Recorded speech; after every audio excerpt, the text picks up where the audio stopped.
Սիրելիներս, բոլորս հիմա ներկա եղանք և ականատեսը եղանք ցավով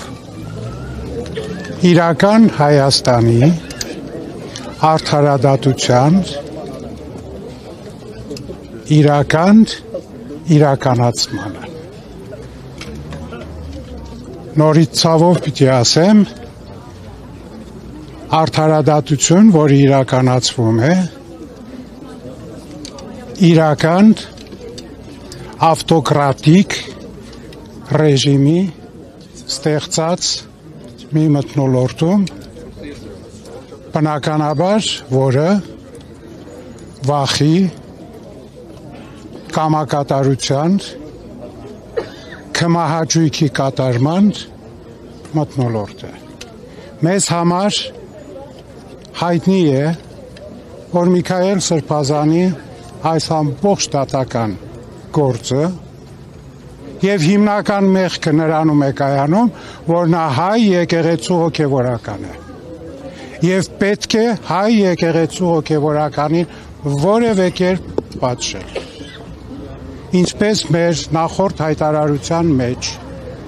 Մայր Աթոռ Սուրբ Էջմիածնի նշել էինք, որ մենք չենք ընդունում Միքայել Սրբազանի մեղավորությունը, որ շինված ապօրինի գործընթաց է գնում, մենք նույն կարծիքին ենք մնում, առավել ևս համոզվեցի, երբ այսօր մեղադրող կողմը մի անգամից 2.5 տարվա խափանման միջոցը որպես ազատազրկում առաջարկեց։ Գիտեք, այն հսկա մի գրեթե 1000 էջանոց տրցակը իր առջև որ դրված էր, որը որ որևէ այսքան նիստերի ժամանակ չթերթատվեց և հայտնի չէ մեջը ինչ է, քանի որ չգիտեմ, գուցե ես չեմ լսել, դուք բոլորդ լսել եք մեղադրող կողմից այդ 2000 էջ պարունակողից գոնե մի էջը, ինչ է,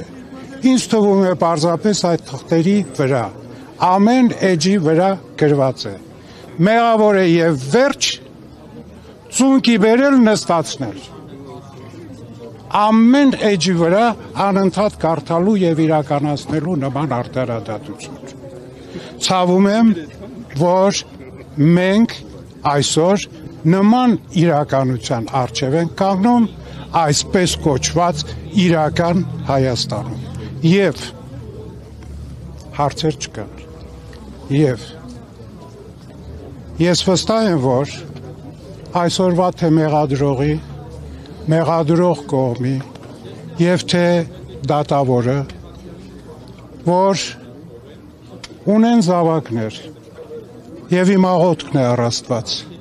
որպեսզի նրանց զավակները իրենց կյանքի ընթացքում երբևէ չբախվեն իրենց ծնողների